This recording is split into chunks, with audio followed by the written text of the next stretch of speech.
लोकसेवा आयोग गण्डकी प्रदेश अन्तर्गत जुन चौथो तहमा प्राविधिक तथा अप्राविधिक पदमा जुन विज्ञापन निकालेको छ त्यस अन्तर्गत आवेदन फर्म भर्नका निम्ति आजको यस भिडियोले तपाईँले मद्दत गर्नेछ। त्यसका लागि सबभन्दा साथीहरू गण्डकी प्रदेश लोकसेवा आयोगको तपाईँलाई फारम भर्नका निम्ति सबभन्दा पहिले आफ्नो युजर आइडी बनाउनु पर्ने हुन्छ। त्यसको लागि यही ठाउँमा पुग्नु पर्नेछ र यो ठाउँमा पुग्नका निम्ति तपाईँले यसै भिडियोको डिस्क्रिप्सनमा यसको लिङ्क राखेको छ, त्यसमा तपाईँ क्लिक गरेर डाइरेक्ट यो ठाउँमा पुग्न सक्नुहुनेछ। अब यो ठाउँमा पुगिसकेपछि सबभन्दा पहिले यदि तपाईँ नयाँ फारम भर्दै हुनुहुन्छ भने दर्ता गर्नुहोस् भन्ने ठाउँमा यसरी क्लिक गर्नुहोस्। त्यसपछि आफ्नो नागरिकता अनुसारको विवरण यहाँ इङ्ग्लिसमा दिनुहोस्। त्यसपछि जन्ममिति, त्यसपछि आफ्नो जिमेल आइडी, त्यसपछि आफ्नो मोबाइल नम्बर, त्यसपछि आफ्नो नागरिकता नम्बर, त्यसपछि नागरिकता जारी जिल्ला, त्यसपछि नागरिकता जारी मिति। यसरी यदि भइसकेपछि त्यसपछि बुझाउनुहोस् भन्ने ठाउँमा यसरी क्लिक गर्नुहोस् र साथीहरू जुनमा रेड स्टार लागेको छ त्यो पनि गर्नुपर्ने अनिवार्य हुन्छ। यदि तपाईँले त्यो विवरण दिनु भएन भने त्यो फारम भने अगाडि बढ्दैन। यसमा मैले क्लिक गरेँ, यसमा युजर नेम फरक राख्न भन्दैछ, त्यसपछि बुझाउनुहोस्मा क्लिक गरेँ। सुरुमा साथीहरू पासपोर्ट थाहा नभएपछि मैले पासपोर्ट रिसेटमा क्लिक गरेर त्यसपछि इमेलमा मलाई पासपोर्ट रिसेटको लिङ्क आएको छ, त्यसको माध्यमबाट म यहाँ पासवर्ड रिसेट गर्दैछु र यसपछि मैले रिसेट गरेर मैले गरिसकेको छु र त्यसपछि अब म फेरि लगइनमा जाँदैछु। त्यसपछि आफ्नो पासवर्ड मैले अहिले भर्खर राखेको छु त्यो पासवर्ड म यहाँ दिन्छु र त्यसपछि बुझाउनुहोस्मा मैले क्लिक गरेँ र मैले यो बुझाइसकेको छु। अब यति भइसकेपछि मेरो काम भने सम्पन्न भइसकेको छैन। अब मलाई यसमा आफ्नो प्रोफाइल सबभन्दा पहिले प्रोफाइल आफ्नो क्रिएट गर्नुपर्ने हुन्छ। त्यसको लागि मैले यसमा मेरो प्रोफाइलमा यसरी म क्लिक गर्छु। त्यसपछि अब यहाँ माग गरेका विवरण अनुसार हामीले यसमा विवरण दिने र यो विवरण दिइसकेपछि त्यसपछि नेक्स्टमा क्लिक गर्ने। त्यसपछि आफ्नो यहाँ अतिरिक्तमा आफ्नो जात र यसमा माग गरेका विवरण अनुसार यसमा उपलब्ध गराउने। त्यसपछि आफ्नो जुन समूहमा पढ्दै हुनुहुन्छ त्यो समूहको डकुमेन्ट यहाँ अपलोड गर्नु होला। त्यसको लागि जस्तै यहाँ भन्दैछ यसमा तपाईँले अब केमा पढ्दै हुनुहुन्छ यसमा तपाईँले क्लिक गरेर यहाँ गर्न सक्नुहुन्छ। त्यसपछि यहाँ डकुमेन्ट चुज डकुमेन्ट गरेर त्यसपछि डकुमेन्ट यसमा अट्याच गर्न सक्नुहुन्छ र त्यसपछि बुझाउनुहोस्मा क्लिक गर्नुभयो भने यो यहाँ डकुमेन्ट गएर बस्छ। त्यसपछि फेरि अर्कोमा क्लिक गर्ने। त्यसपछि यो पनि भइसकेपछि अब यसमा आफ्नो फेरि विवरण यहाँ दिनुपर्ने हुन्छ। त्यसपछि यसमा पनि आफ्नो विवरण सम्पूर्ण भरिसकेपछि फेरि अर्कोमा क्लिक गर्ने। यसरी यसमा क्लिक गरिसकेपछि अब यसमा तपाईँले कुन तह अन्तर्गत तपाईँले आवेदन दिँदै हुनुहुन्छ, जस्तै चौथो तह अन्तर्गतको लागि तपाईँलाई +2 को डकुमेन्ट अपलोड गर्नुपर्ने हुन्छ। तसर्थ यसमा तपाईँले एसएलसी वा एसईई र त्यसै गरी +2 को डकुमेन्ट यसमा माग गरेको विवरण अनुसार यसमा कसरी अपलोड गर्ने हुन्छ। जस्तै मैले यसमा गर्नुपर्ने छ भने मैले यसरी नयाँ थप्नुहोस् भन्ने ठाउँमा यसरी म क्लिक गर्छु। त्यसपछि अब मैले कुनको लागि अप्लाई गर्न खोज्दैछु, कुन डकुमेन्ट म यसमा अपलोड गर्न खोज्दैछु। जस्तै सबभन्दा भन्दैछ पहिले देश, तपाईँ कुन देशबाट हुनुहुन्छ त्यो देश यहाँ छान्नु होला। त्यसपछि विश्वविद्यालय बोर्डको नाम, कुन विश्वविद्यालय बोर्डको तपाईँ विद्यार्थी हुनुहुन्छ, जस्तै एचएससीबी एनईबी हुन्छ पढाइ। त्यसपछि वा तपाईँ विदेशी संस्थाबाट हुनुहुन्छ भने त्यो पनि यसमा अन्यमा क्लिक गरेर तपाईँले त्यो गर्न सक्नुहुन्छ। तर तपाईँले त्यसपछि इक्विभ्यालेन्टको सर्टिफिकेट यसमा अपलोड गर्नुपर्ने हुन्छ। यसरी यसमा जिपिए राख्नु होला। त्यसपछि शैक्षिक योग्यताको उपाधिको विवरण यसमा के राख्नु होला।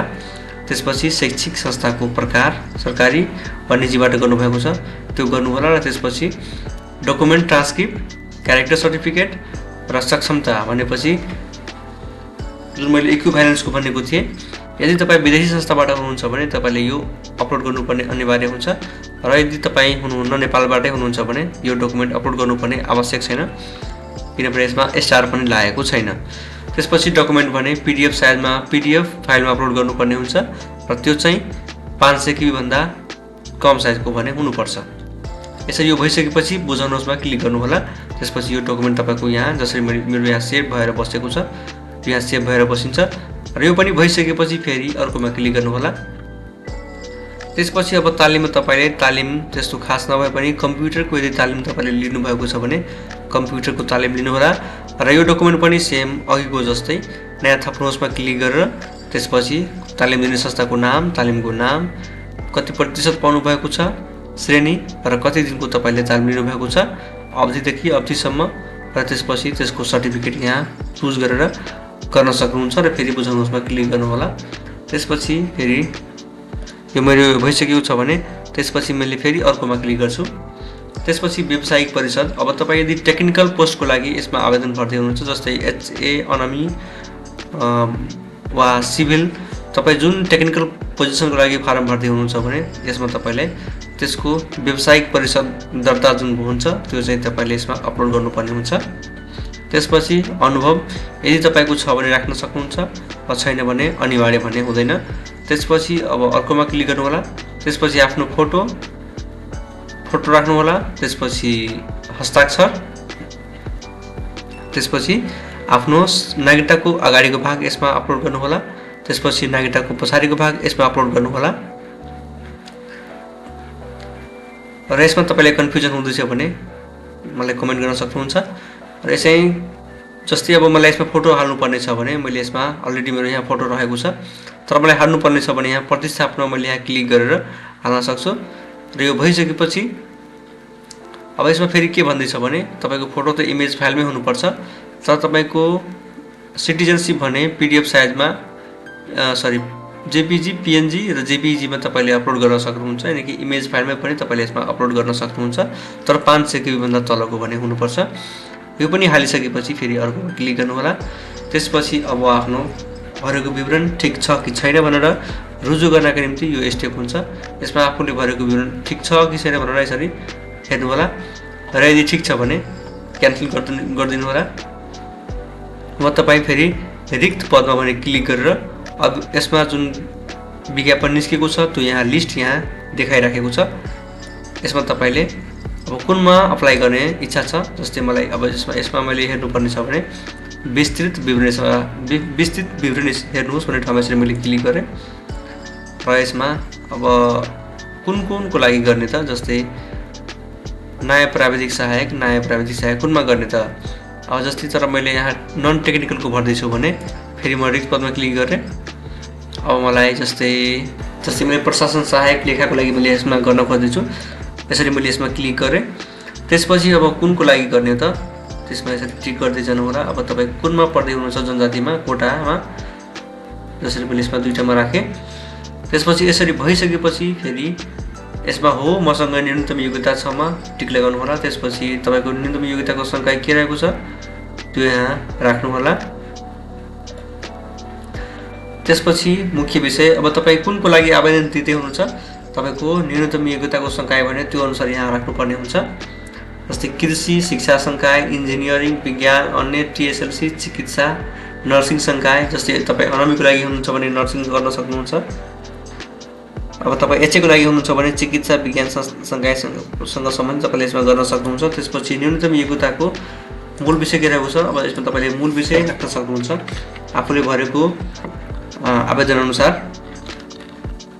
जस्तै मैले यसमा आफ्नो योग्यता अनुसार मैले यसमा राखेँ। त्यसपछि परीक्षा केन्द्र, अब यसमा अर्को अप्सन छैन, जुन रहेको छ त्यसरी छनौट गर्नुहोला र त्यसपछि यो सबैमा टिक गर्नुहोला यसरी।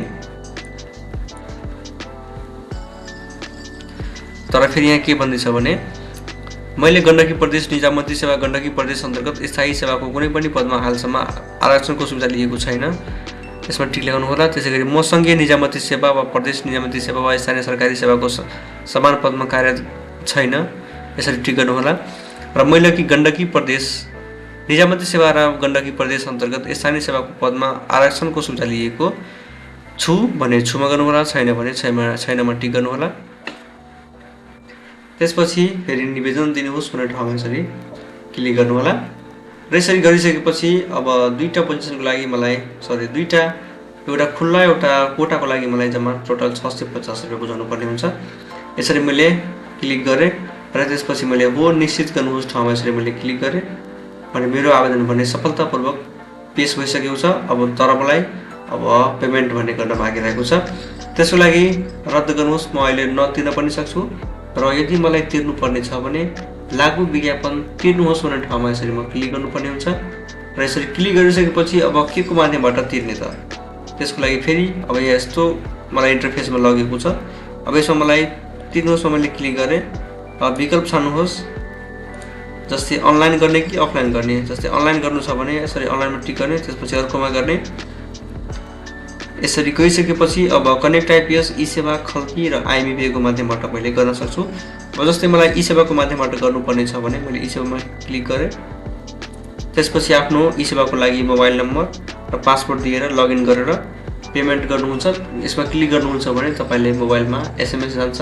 त्यो एसएमएस टिपेर तपाईँले यसमा दिनुहुन्छ भने तपाईँको पेमेन्ट भने सक्सेस हुन्छ र तपाईँको फारम भने आवेदन भने कम्प्लिट भएर जान्छ, तपाईँको आवेदन पेश हुन्छ।